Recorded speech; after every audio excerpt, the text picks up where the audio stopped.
de la Dirección Nacional del CENTE.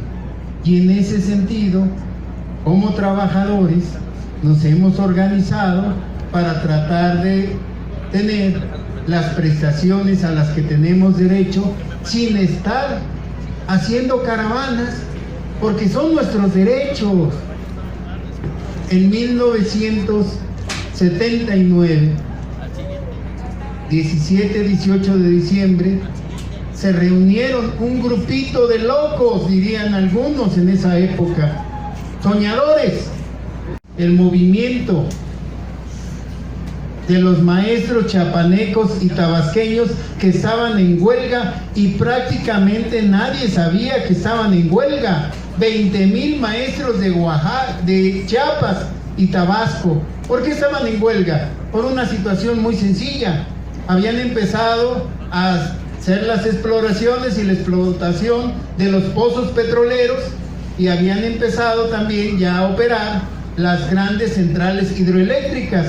Llegaron trabajadores de la Comisión Federal de Electricidad y trabajadores de Pemex, y esos tenían unos salarios enormes, digo enormes, en comparación con los salarios de los maestros, que eran miserables.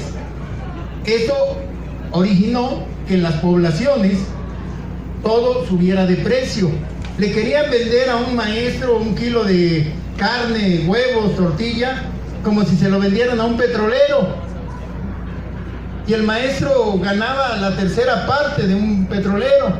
Y en ese sentido los maestros somos el sector intelectual de los trabajadores. Todos prácticamente, o la inmensa mayoría, somos profesionistas que tenemos educación, y en ese sentido los maestros empezaron a enterarse, empezaron a organizarse e hicieron un movimiento. Pero ese movimiento, ¿qué pasó? Lo que pasa con todos los demás movimientos. El gobierno y las empresas que controlan la radio, la televisión y la prensa hicieron un bloqueo informativo. Nadie se enteraba, nada más que algunos de estos maestros inquietos que decíamos qué pasa en Chiapas, qué pasa en Tabasco. Nos habían convocado y fuimos a un foro, y de ese foro sale la entonces llamada Coordinadora Nacional de Trabajadores de la Educación y Organizaciones Democráticas, CENTE y ODE, eran las siglas iniciales de la CENTE. Después los periodistas, por comodidad de manejo, la dejaron en CENTE, también para confrontarla contra el CENTE, con ese, el CENTE de Los Charros, el CENTE de Jonquitud Barrios, el CENTE del Bester Gordillo, el CENTE del Díaz. Los charros, traidores, que no han defendido y que han vendido al movimiento, que han vendido el sindicato y carabanean a presidente sobre presidente. A ustedes dirán, bueno, de eso ya sabemos, hemos visto a miles de maestros que vienen y desfilan, ¿y qué? ¿Y qué? Muchas veces esa es la pregunta, ¿y qué ganamos? Esto es lo que intentábamos plantearnos, el origen de la CENTE, porque podríamos haber hecho un análisis cronológico, no quisimos hacerlo. Quisimos hacer una reflexión sobre lo que es el aporte de la CENTE. La CENTE se funda en Tuxtla Gutiérrez, posteriormente se continúan las actividades, y la CENTE se continúa y toma como cuartel general la Escuela Normal Superior de México. Y esa Escuela Normal Superior, paradójicamente, ahí un servidor laboro. Tengo ahorita 36 años trabajando en esta escuela, en la Normal Superior. Tengo 42 años de servicio como maestro. Y ahí es donde se refugió la CENTE. Ahí es donde se educaron los miles de maestros. Teníamos en esa época los cursos ordinarios, 5,000 alumnos. En los cursos normales, que van de cualquier escuela, lo que hoy conocen, que terminan en julio, empezaban en septiembre. Pero también en las vacaciones teníamos los cursos intensivos.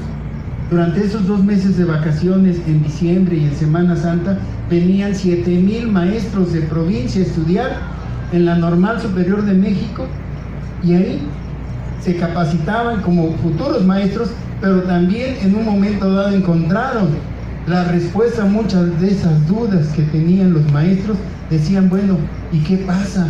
¿Por qué trabajamos en condiciones tan miserables? ¿Por qué en las escuelas de los pueblos están abandonadas? ¿Por qué no tenemos prestaciones? Ahí es donde tratábamos los maestros de darles una idea y ellos empezaban a investigar, y ahí es donde se educó las primeras generaciones de lo que hoy llamamos la Dirección Nacional de la CENTE, los contingentes del CCL de Hidalgo, del CCL del Estado de México, del Valle de México, de Morelos, es decir, los de Guerrero, Oaxaca. Después van a venir todos los movimientos que nosotros ya conocemos. Se rescata la sección 22 de Oaxaca, se rescata la sección 7 de Chiapas, que fue la primera que se incorporó a la CENTE. ¿Y eso qué? ¿Y eso qué? Vuelvo a la pregunta. Precisamente, cuando ustedes ven una movilización de la CENTE tiene un mecanismo que es prácticamente inédito en este país. ¿Qué es lo que se hace? Centro de trabajo, escuela por escuela, se van planteando las necesidades y se decide que se necesita una movilización para conseguir recursos para reparar escuelas, porque las escuelas están abandonadas, señores, se va incorporando como demanda. Si se requiere que se abra un hospital del ISSSTE porque la atención para los maestros es pésima, señores, se va incorporando como demanda, etcétera, y así se van incorporando cada una de las demandas que van saliendo de cada uno de los centros de trabajo de escuelas, pasan a las zonas escolares y de ahí a las regiones, y de las regiones a las asambleas estatales, y de las asambleas estatales, señores, cuando se toma un acuerdo de asamblea estatal, se lleva a la Asamblea Nacional de la CENTE, y si en la Dirección Nacional de la CENTE se avala, porque varios contingentes están de acuerdo, señores, es una tarea a nivel nacional. Pero cuando se dice deberá de haber movilización, es porque ya se aprobó en miles de escuelas de Chiapas, de Oaxaca, de Guerrero, de Michoacán, etcétera, etcétera, de manera que cuando se dice X día va a haber movilización y se van a frenar las actividades escolares en respaldo a esa petición, señores, es que miles de maestros previamente ya están comprometidos, a diferencia de la democracia, entre comillas, actual, en donde un diputado, un senador, el presidente, el gobernador, el jefe de gobierno, dicen, esto es lo que vamos a hacer. No, es una democracia de base, es una democracia que surge desde abajo del pueblo trabajador y se va retomando, se va avalando. Y cuando se avala por el pueblo, señores, se sostiene por el pueblo. Esa es la razón del por qué la CENTE ha sobrevivido a todos los golpes. Ustedes han sido testigos de la brutalidad policíaca cuando nos sacaron aquí, cuando estábamos en el Zócalo. Han sido testigos de cómo nos ponen miles de granalocos. Ahí está, mira. Aquí en la Alameda nos ponen miles, y ahí la gente una y otra vez regresa, se moviliza, no se dispersa, a pesar de que más de un líder por ahí se vende. Señores, es que el líder no controla el movimiento es de la base. Es un movimiento, es desde un punto de vista teórico, a algunos les encanta, por ejemplo, el marxismo, etcétera. Si ustedes leen a Lenin, eso es lo que se llama centralismo democrático, tomar una decisión donde la mayoría la avala, la minoría se pliega a los designios de la mayoría. Señores, ese es el centralismo democrático, uno de los mecanismos que estamos seguros que va a impactar y que va a construir el México nuevo. Es una democracia de base, no es una democracia electoral. No decimos no a la democracia electoral, es en un momento, en una etapa, es necesaria. Pero señores, para que tengamos un México en donde realmente se cambien las cosas, necesitamos entender que la democracia o es de base o no es democracia. Para concluir, porque el tiempo también se nos viene, sí queremos señalar. Algunos dicen, bueno, la gente nada más viene por salarios. No, señores, nosotros defendemos la educación.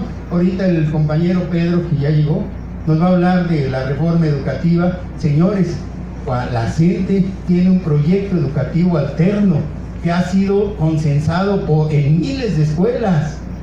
Escuela por escuela, los maestros dicen, tenemos que adoptar esto, estas son las medidas realmente, no como la reforma del ñoño ese que no sabe ni leer.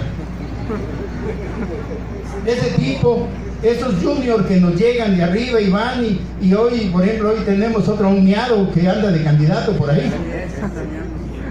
Señores, esos juniors no saben. Los que manejamos los centros de trabajo somos los trabajadores, porque debemos entender, no se mueve nada en ese país si los trabajadores no lo hacemos. No hay una clínica que opere si no están los trabajadores. Recuerdo, con esto concluyo, a una señora, hablando de democracia electoral, a Rosario Ibarra de Piedra, que ella decía: los patrones pueden faltar, pero sin trabajadores no funciona nada. Y eso es cierto. Si corremos a todos los patrones, señores, las fábricas, las escuelas, los hospitales, los centros administrativos, las fábricas, todo funciona porque nosotros sabemos cómo funciona. Los jefes se pueden ir de parranda un mes y ahí está funcionando. Ahí está funcionando. Si tenemos proyecto educativo, ¿por qué? Es porque es consensado. Es consensado. Y cuando tenemos proyecto educativo es porque tenemos una visión de nueva sociedad.